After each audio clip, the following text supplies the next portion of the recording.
ආයිබෝවන් සුබ දවසක් සියලු දෙනාටම වගාවන් කරන සියලු දෙනාගේම වගාවන් සාර්ථක වෙන්න කියලා ප්‍රාර්ථනා කරනවා. අලුත් උදෑසනක් අලුත් දවසක් අලුත් වීඩියෝ එකකින් ඔයගොල්ලොත් එක්ක සම්බන්ධ වෙන්නේ.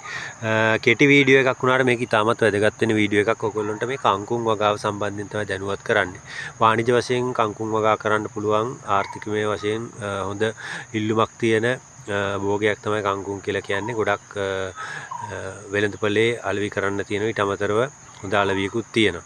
ඉතින් මේකට වැඩි වියදමක් වැය වෙන්නේ නැහැ. තෙල් පොහොර විශාල වශයෙන් වැය කරන්න ඕනේ නැහැ. කාබනික පොහොර භාවිතයෙන් ඕගොල්ලොන්ට වගා කරන්න පුළුවන්. දැනට ලංකාවේ කංකුම් වර්ග ප්‍රභේද දෙකක් බහුලව වගා කරනවා. එකක් කොළ සිහින් ආකාරයෙන් වැඩෙන කොළ පාට දණ්ඩක් තියෙන කංකුම් ප්‍රභේදය. අනිත් එක රතු පාට දණ්ඩක් තියෙන වැල් ආකාරයෙන් වර්ධනය වෙන කංකුම් ප්‍රභේදය. මේ දෙකම වෙළඳපොලේ විකුණන්න තියෙනවා. දැන් මං ගාව මේ දෙකේම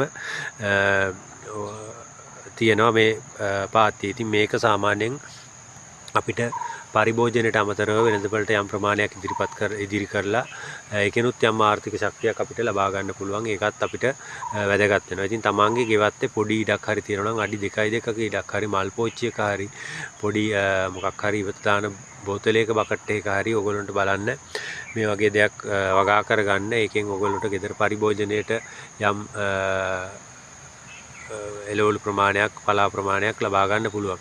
ඉතින් මේකත් එක්ක ඕගොල්ලොන්ට මම දෙන එකම දේ තමයි තමන්ගේ ගෙවත්ත තමන්ට පුළුවන් ආකාරයෙන් යම් පුළුවන් ආර්ථික මේ වශයෙන් වැඩි වියදමක් දරන්න වෙන්නේ නැති හරි පහසුවෙන් වගා කරන්න පුළුවන් භෝග ටිකක් හරි වගා කරගන්න. ඒකත් එක්ක ඕගොල්ලොන්ගේ ආර්ථික ශක්තිය ශක්තිමත් වෙනවට අමතරව ඕගොල්ලොන්ගේ සෞඛ්‍ය ඊට අමතරව මානසික තෘප්තිය ඔයගොල්ලොන්ගේ අවිවේකී බව පොඩ්ඩක් දුරට නිදහස් කරගන්න මේක ලොකු ශක්තියක් වෙයි කියලා හිතනවා. ඉතින් හැමෝටම තමන්ගේ වගාවන් සාර්ථක වෙන්න ඊට අමතරව කරන වගාවන් වල හොඳ ප්‍රතිඵල ලබා ගන්න අවස්ථාව උදා වේවා කියලා ප්‍රාර්ථනා කරනවා. සුබ දවසක් කියනවා.